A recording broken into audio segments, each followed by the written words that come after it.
Bonjour, c'est Pascal Trépingui, comment ça va bien? J'espère que ça va bien de votre côté. Ici c'est Rio de Janeiro pour cette matinale. Nous allons aujourd'hui parler de la théorie de la conspiration. Est-elle vraie? Est-elle exacte? Y a-t-il réellement une conspiration? Bien, pour ma part, j'en doute parce que depuis une trentaine d'années, j'étudie grâce au milieu catholique dans lesquels j'étais émergé, aussi grâce au milieu synarchique de la maçonnerie française, celle qui est aussi soutenue par un certain nombre de banquiers français. Je me suis interrogé sur savoir si cette théorie de la conspiration était exacte ou si elle était fausse, parce que de mon côté, dans mon milieu familial et dans mon milieu intellectuel, on me parlait plutôt d'une conjuration. Et on s'appuyait sur les travaux de deux éminents chercheurs, le père Régimbal, qui est un prêtre catholique québécois, et aussi Serge Monast, qui était un journaliste de presse internationale extrêmement réputé, qui avait enquêté sur la mort de Kennedy, de John Fitzgerald Kennedy, et qui était très informé. Donc ces deux Québécois qui tous les deux avaient eu maille à partir avec la maçonnerie orangiste au service de la couronne d'Angleterre, nous avaient averti que la CIA préparait une riposte avec le développement des moyens d'information, notamment ce qu'allait être cette autoroute des informations, donc l'Internet, et qu'il y allait avoir une riposte pour brouiller les cartes et protéger la famille royale d'Angleterre, la famille de Dan et les 12 autres familles d'Illuminati, en inventant de toutes pièces une théorie, la théorie de la conspiration, qui reprendrait toute la vieille thématique d'extrême droite qui avait si bien fonctionné en Europe, c'est-à-dire accuser les juifs de tous les maux, laïciser au maximum le christianisme et aussi mettre les musulmans dans une position embarrassante. Eh bien, c'est ce dont on va parler aujourd'hui. N'oubliez pas de vous inscrire si cela n'est pas déjà fait, ça vous permet d'avoir nos vidéos avant tout le monde. Alors la petite cloche, normalement, elle marche pour tout le monde, mais il y a certaines personnes chez qui ça ne marche pas. Alors je ne sais pas, c'est sans doute un mystère de YouTube. Si vous aimez, vous pouvez liker. Si vous n'aimez pas, vous pouvez disliker. Mais si vous dislikez, sachez une chose, je fais partie de la communauté et je vous enverrai Maurice. Et Maurice a des arguments de poids. Non, je blague évidemment, c'est à nouveau un cliché, c'est un running gag et vous y aurez le droit à chaque fois, ainsi qu'à Maurice. Chers amis, bonne étude. Donc aujourd'hui, nous allons combiner la déclaration où vous me voyez et aussi je vais vous permettre de suivre sur mon ordinateur un document qui est également placé en PDF à la suite. Ce que je vais essayer de mettre en place, c'est pour chacune des vidéos d'avoir un PDF, d'avoir un recueil chaque semaine avec l'intégralité du texte des vidéos de la semaine qui serait placé sur Amazon et qui serait disponible pour 99 centimes qui est le minimum, donc je fais aucun bénéfice, 99 centimes c'est le minimum d'un e-book sur Amazon et qui vous permettrait donc de décharger sur Amazon ces documents ou d'en avoir tout simplement une copie papier si vous voulez la conserver. Alors dans le futur, on organisera donc la possibilité d'acheter une compilation de toutes les vidéos. Mais nous devons évidemment les retravailler pour différents problèmes, notamment des aspects de droit, nous assurer, puisque nous utilisons la musique de iMovie, que cette musique est bien disponible, et nous voulons aussi réaliser des dessins informatiques qui seraient plus agréables. Donc, parmi les nombreux projets que nous avons en cours, c'est un des projets, on ne sait pas si on pourra le faire aboutir, ça dépend de votre motivation à vous, la façon dont vous nous soutenez, en likant, en vous inscrivant sur cette chaîne. Donc aujourd'hui, j'espère que ce que je vais vous apporter vous éclairera, vous fera comprendre que la guerre civile, suivre des gens nationalistes comme Soral, des gens provocateurs comme Dieudonné ou des gens qui sont dans la dénonciation tout azimut et quelquefois de façon un peu stupide comme Panamza, c'est une voie, c'est une façon de faire, mais en tout cas ça ne permet pas de comprendre ce qu'est véritablement le nouvel ordre mondial. Donc une fois de plus, je vous invite à lire les travaux de l'école de la conjuration, une école très sérieuse qui est celle des livres jaunes, qui est celle de Springsmeier, qui est celle du père Régimbal et de Serge Monast, qui eux ont risqué leur vie, n'étaient pas des petites vedettes sur internet qui vous demandaient donc de lire les publicités qui leur apportent de l'argent, ou de leur envoyer des dons sur Litchi ou d'autres cagnottes en ligne. Donc il s'agissait vraiment de gens sérieux qui l'ont payé de leur vie. Springsmeier a été emprisonné, le père Régimbal et Serge Monast ont été assassinés ou sont morts dans des conditions sérieuses, et il y a également d'autres personnes qui sont eux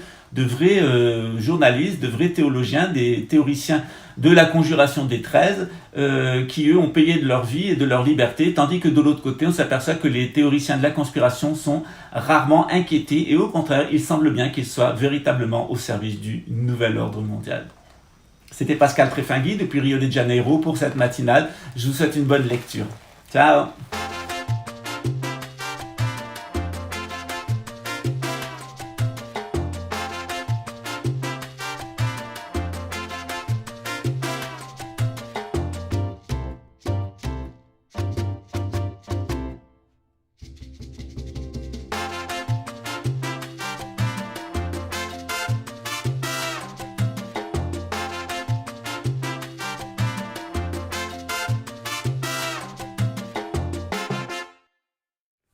Alors, nous allons comparer la théorie de la conspiration telle qu'elle a été formulée dans le monde francophone avec la théorie de la conspiration telle qu'elle a été, ou plus ou moins la théorie de la conjuration telle qu'elle a été formée dans le monde canadien, dans le monde francophone à l'extérieur de la France. Donc on note déjà qu'on a deux écoles. On a une école nationale française, mais qui est en dehors de la France. Et puis on a une école qui est pseudo-nationaliste et qui est en France et qui, on le remarquera, n'est pas menée par des Français, mais par des gens qui sont des patriotes d'autres pays. Donc par exemple Soral le Suisse, Dieudonné le Camerounais ou Panamza le Maghrébin.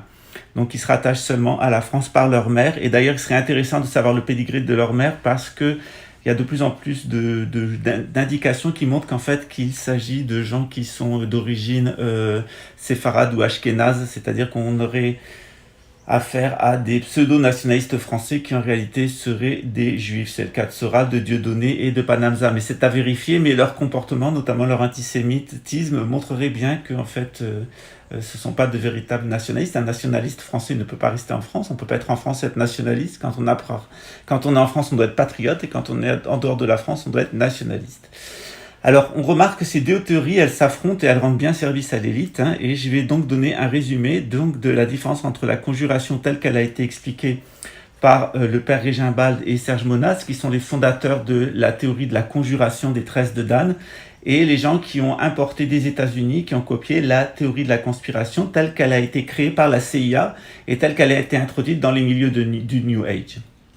Alors, on va voir d'abord quelles sont ces deux écoles et quelles sont les identités. Alors, la première école, c'est l'école québécoise. Donc, c'est une école de Français nationaux qui vivent à l'étranger. Donc, on a Serge Monas, qui est un journaliste de presse international. On a le prêtre catholique universaliste Jean-Paul Régimbald, qui sont tous les deux au Canada, et le deuxième étant docteur en théologie. De l'autre côté, dans la théorie de la conspiration, on a donc des gens qui n'appartiennent pas qui appartiennent. Leur père est d'une autre patrie, leur mère est française, mais sans doute des Françaises qui ne sont pas d'origine du territoire français, ce sont des importés. Ce qui explique d'ailleurs la forme de nationalisme qu'ils vont adopter. Le nationalisme français sur le territoire, il est destructeur de la patrie. Donc on a Soral, qui est un patriote suisse, qui est un marxiste passé au Front National. On a Dieudonné, qui vient de SOS Racisme et qui est ensuite passé au Front National et à SOS Facho, c'est-à-dire Égalité et Réconciliation. On a Panamza, qui est un Maghrébin, qui a raté son école de journalisme et qui véhicule une pensée tout à fait dans l'air du temps, particulièrement venue des États-Unis et dans l'air du temps de la théorie de la conspiration française. Alors on remarque que du côté de l'école québécoise, on a un journaliste de presse international qui parle 5 langues, qui a été assassiné pour avoir parlé. On a un docteur en théologie, le père Régimbald, qui nous a donné une description complète de la pyramide des Illuminati, de son fonctionnement politique, économique, social, etc. à tous les niveaux, et qui est assassiné. Et de l'autre côté, on a Soral, qui est un essayiste, Dieudonné, qui est un humoriste, Hamza, qui est un internaute, Panamza, qui est un internaute sans diplôme. Donc vous voyez à peu près déjà le profil intellectuel des deux. D'un côté, on a des catholiques, et de l'autre côté, on a des athées non pratiquants qui se disent nationalistes, mais dont le père appartient à un autre pays. Alors on va voir maintenant les idéologies. Alors, pour la théorie, je vais dire à chaque fois conjuration québécoise, si vous préférez, et théorie de la conspiration française. Alors, conjuration québécoise, on nous explique que l'idéologie qui mène le nouvel ordre mondial, c'est un sionisme chrétien qui a été inventé à partir du XVIe siècle et qui est venu de l'illuminisme protestant, en particulier véhiculé par les loges franc-maçonniques orangistes qui servent la couronne d'Angleterre. Pour donc les théoriciens de la conspiration française, pas du tout. Il s'agit d'un sionisme juif apparu au XIXe siècle et ils mettent en cause le talmudisme. Donc d'un côté, on accuse les protestants, de l'autre côté, on accuse les talmudistes. Et on va retrouver cette dichotomie tout du long. Donc chez les partisans de la conjuration québécoise, au sommet, il y a la reine d'Angleterre. Tandis que pour les théoriciens de la conspiration, au sommet, il y a le premier ministre israélien. Alors le sommet qui est accusé dans la théorie de la conjuration, c'est donc chez les conjurés québécois, c'est la couronne d'Angleterre, notamment autour de la famille de Dan et de 12 autres familles de nomades qui entouraient la famille de Dan. Donc une famille de Dan sédentaire entourée de 12 familles de nomades. Alors pour le moment, avec eux, on est dans l'inversion, c'est-à-dire que le descendant de la famille de Dan est nomadisé, c'est Henri, et autour de lui, il y a 12 sédentaires, c'est 12 grandes familles qui ont tous été anoblis, qui ont tous des grandes propriétés. Chez les théoriciens de la conspiration, pas du tout. Les responsables, ce sont les talmudistes et les juifs, et il y a toujours des forts relents antisémites. On va en chercher de l'antisémitisme dans le christianisme, dans l'islam, et on essaye de monter les juifs convertis contre les juifs de souche. Alors, chez les conjurés québécois, on accuse fortement l'ONU, qui est l'organe supranational dont sortira le nouvel ordre mondial et qui est décrit comme un cercle illuminatiste. Et pas du tout. Chez Soral, chez les théoriciens de la conspiration, c'est l'empire anglo-américain qui est toujours mis sur la sellette. C'est les Américains qui sont toujours mis en cause. Alors, le service secret moteur pour les conjurés québécois, c'est la Grande-Bretagne, notamment avec le réseau Échelon, et c'est documenté, tandis que pour les Soraliens, pour les théoriciens de la conspiration, c'est Israël. Alors, le coffre-fort, ça c'est aussi un élément intéressant. On s'aperçoit que pour les conjurés québécois, les théoriciens de la conjuration québécoise, c'est la Suisse qui est le coffre-fort où le nouvel ordre mondial a tout son argent, l'argent volé aux Juifs, l'argent des nazis, l'argent volé au peuple, il est là en Suisse. Pour Alain Soral et les théoriciens de la conspiration, c'est les paradis fiscaux en général, notamment ceux qui sont liés à l'Angleterre, comme aux États-Unis, comme les Caraïbes. Soral, on le rappelle, est suisse, donc il a peut-être pas très envie de mettre en cause la Suisse. Pareil sur la vision par rapport à la dite Shoah, l'extermination des Juifs. Alors chez le père Régimbald et chez le Serge de Monas, donc chez les Québécois, les conjurés québécois, on a une vision globale de l'illuminisme anglo-saxon, qu'on accuse d'avoir donné naissance au nationalisme allemand, puis à l'internationalisme russe, puis ensuite au supranationalisme actuellement. C'est une vision globale qui intègre tous les morts du nationalisme allemand et de l'internationalisme marxiste. Alors le chiffre, il est autour de 240 millions en tout pour la Deuxième Guerre mondiale et de 120 millions pour la Première Guerre mondiale, puisqu'on intègre tout. Donc on est déjà aux 360 millions de morts. Alors, ce qui est un chiffre qui est très augmenté par rapport aux chiffres qu'on nous donne habituellement. La position par rapport à la Shoah, chez Soral, donc chez les théoriciens de la conspiration, c'est le négationnisme. C'est d'avoir un chiffre minoré du nombre de victimes du national-socialisme, tout simplement parce qu'ils sont nationalistes, et Soral est socialiste, comme Dieudonné, sont des socialistes qui sont passés au nationalisme. Et donc, ils essayent de minorer les crimes du nazisme parce que, en fait, les positions qu'ils ont par rapport à la nation, par rapport à l'État et par rapport aux Juifs sont tout à fait les positions du nazisme d'Adolf Hitler. Donc, le négationnisme, en fait, il est apparu chez eux, notamment d'aller pinailler sur le nombre de morts, de la façon dont les gens sont morts, est-ce qu'ils ont été gazés, est-ce qu'ils sont morts de scorbut, etc. On rentre dans les détails jusqu'à nous donner des chiffres en fait qui sont là pour non pas pour dire que dans l'ensemble tous ces gens sont morts à cause de ces deux idéologies, mais arriver à un très petit chiffre qui serait dire voilà le nombre de gazés c'est tant de milliers, et pour que les gens ne retiennent que ce chiffre. Alors encore une fois c'est pour excuser le national-socialisme. Alors la position par rapport à Israël, en fait, chez les conjurés québécois, on considère qu'Israël est un État de droit, un État républicain, une république de droit international, laïque, athée, qui a été fondé avec l'aide des nationalistes européens, des internationalistes marxistes, et qui est une des cartes, un des lieux importants si on veut comprendre le supranationalisme qui devrait amener la couronne d'Angleterre, et notamment la famille de Dan, à régner sur le monde entier.